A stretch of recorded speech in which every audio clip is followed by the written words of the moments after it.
她被迫嫁给了一个废柴王爷。然而新婚之夜，丈夫却嫌弃她相貌丑陋，不愿洞房，只因将军在外女扮男装多年，被人传闻她丑陋无比，是个吃人不吐骨头的恶魔。可皇上却怕女将军功高盖主起谋反之心，竟下旨将她赐婚给了一个窝囊废。为了躲避洞房，王爷竟爬墙逃出了王府，整日躲在杏花楼内，在里面尽情的起舞，随着漫天的花瓣雨，瞬间看呆了整个的达官贵族。哪知还没等他嘚瑟几天，就被妻子的侍女将他抓回到了府，吓得王爷最爱的3个小妾纷纷跪在了地上，哭哭啼啼求王爷休了自己，因为他们怕叶昭知道是他们助王爷逃出府后对自己痛下杀手，纷纷不敢留下王爷过夜。随后3人卸下妆容，不施粉黛，瑟瑟发抖的来给叶昭请安，生怕叶昭将他们生吞活剥了。你们冷啊？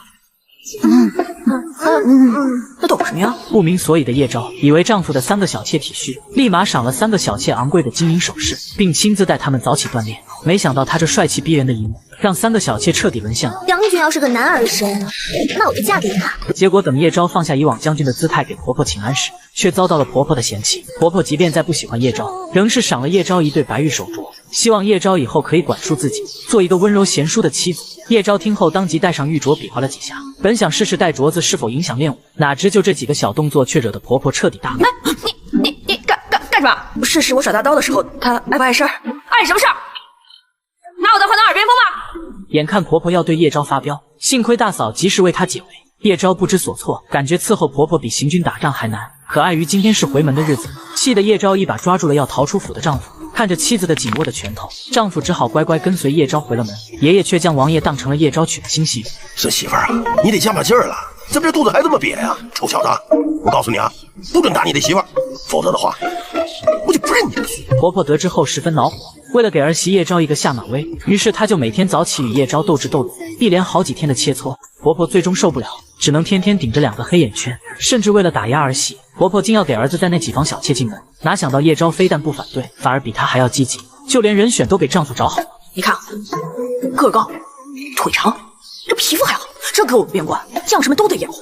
就他了，你到底是给你丈夫选妾，还是给你自己选妾？婆婆觉得再这样下去，叶昭没被驯服，她倒先疯了。叶昭也觉得婆婆喜怒无常，很难伺候，便特意去找御医开了可以调理心火的药方，打算给婆婆亲自熬药。谁知在熬药时，军营中恰好有事，叶昭便将药炉交给了神志不清的爷爷，让他看着就好。爷爷好奇之下尝了尝药的味道，实在是太苦了。出于好心，他给药罐里加了很多佐料，以为这样汤药就会好喝。等叶昭回来，早已没了爷爷的身影。他将熬好的药端给婆婆喝，婆婆一口就闷了。下一秒，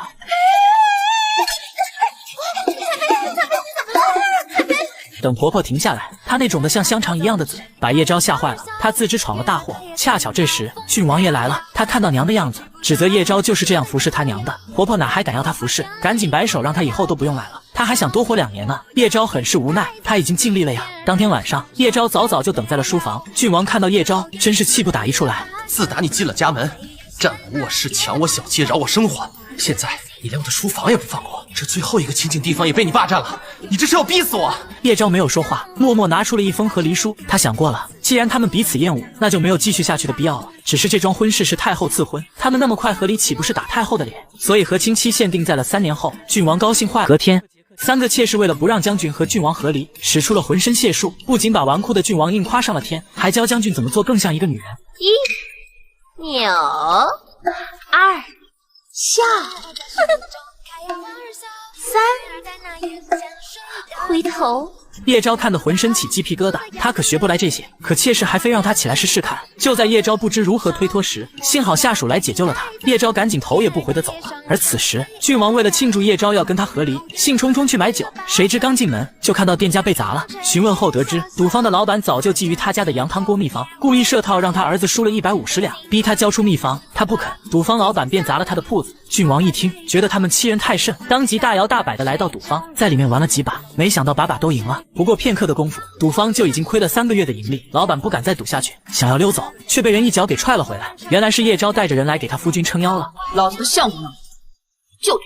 老板迫于叶昭的威压，只能硬着头皮继续赌，最后将整个赌坊值钱的物件全输了。郡王才罢了手，围观的百姓们纷纷称赞郡王干得好。出去后，郡王吩咐人拿2000两去羊肉店，让他们一家远离东京城，再也不要回来了。叶昭明白，相公这是在做好事呢，只是他想不通，为何郡王每次都能准确猜出点数的大小呢？我天生体寒，4岁的时候掉进了冰水，导致病情恶化，出不了大门。他整天闷在屋子里，又没人陪他玩，只能玩骰子斗蛐蛐。想起来，小时候戏弄郡王落水的人，不就是他吗？叶昭不免有些心虚，好在郡王不记得那人就是他了。他赶紧转移了话题，说梅娘教了他几招魅惑人的招数。说罢就展示了起来。一扭，二下，三回头，一咳，二晕，三颤抖。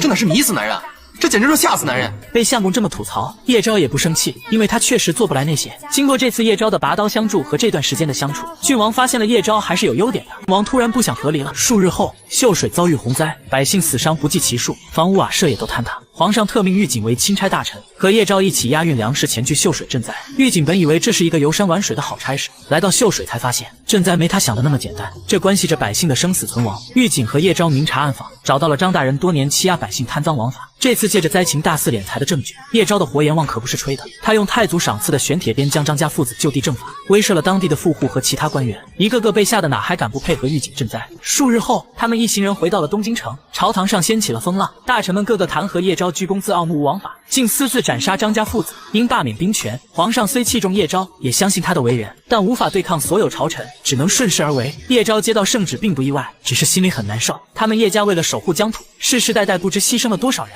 可最后还是落得一个被猜忌夺权的下场。而他身为叶家儿女，从此再也不能驰骋疆场，只能屈居后院，做一个相夫教子的普通女人。狱警明白叶昭心中的痛，他没有安慰叶昭，只是默默陪着他。为了能让叶昭开心一点，狱警命府中的丫鬟小厮包括妾室每天都跟着叶昭锻炼身体，有了他们的陪伴，叶昭开怀了许多。而没了叶昭这个大将军的镇守，各地叛军纷纷起兵作乱，文武百官竟然没一个主动站出来前往平叛的。最后还是杨老将军推荐了军师胡清，皇上当即封胡清为征南大将，领越州5万兵马前往平叛，而叶昭只能目送大军离开，希望胡清此次能凯旋而归。在等待战事结束的时间里，狱警每天都陪着叶昭，两人情意绵绵，难舍难分。杨姨娘看在眼里，忍不住心生嫉妒。我还有什么机会为郡王干下此事？再过几年，人老珠黄，这一生岂不是古佛青灯作伴，孤寡终老？为了让叶昭不能独占狱警的宠爱，杨姨娘从齐王妃的手中得到了一张避子方，故意说是补血汤药骗叶昭喝下了。毫不知情的叶昭连续喝了好几天后，竟然咳血了，请了御医来诊脉，并没有发现叶昭的身体有异常。狱警以为是这段时间叶昭太劳累了才会病倒，叶昭也没有放在心上。可接下来的半个多月，叶昭每天按时吃药，身体不但不见好，反而越来越差了。这件事很快传到了婆婆的耳中，婆婆叫杨姨娘来询问叶昭的身体到底怎么回事。杨姨娘趁机说叶昭此次大病伤了根本，御医说恐怕他再也不能有子嗣了。婆婆一听顿时怒了，这还了得！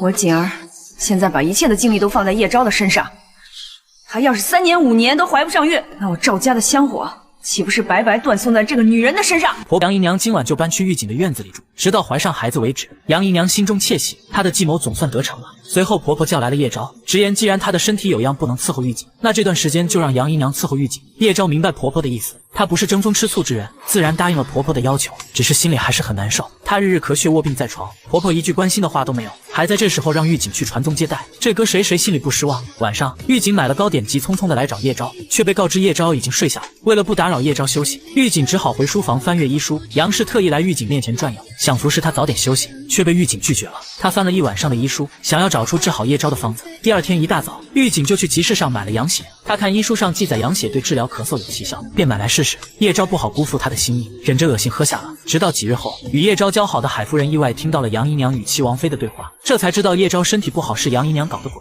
他赶紧将此事告诉了叶昭。叶昭和狱警躲在厨房里，果然看到了杨姨娘往叶昭的汤药里加了粉末。狱警气得当场冲了出去，还没来得及责问他，杨姨娘就突然口吐鲜血，接着倒地身亡了。狱警和叶昭都意识到杨姨娘可能是受人指使，现在她被灭口了，也无法查出幕后之人是谁。而他给叶昭下的根本不是什么避子药，而是一种致人心脏衰竭的慢性毒药。幸亏叶昭身体强健，虽然中毒颇深，但只要慢慢调养，半年后还是能康复的。婆婆得知此事后，眼巴巴来找叶昭道歉，说都怪自己眼盲心瞎，才留了这么一个祸害在府里，害得叶昭中毒。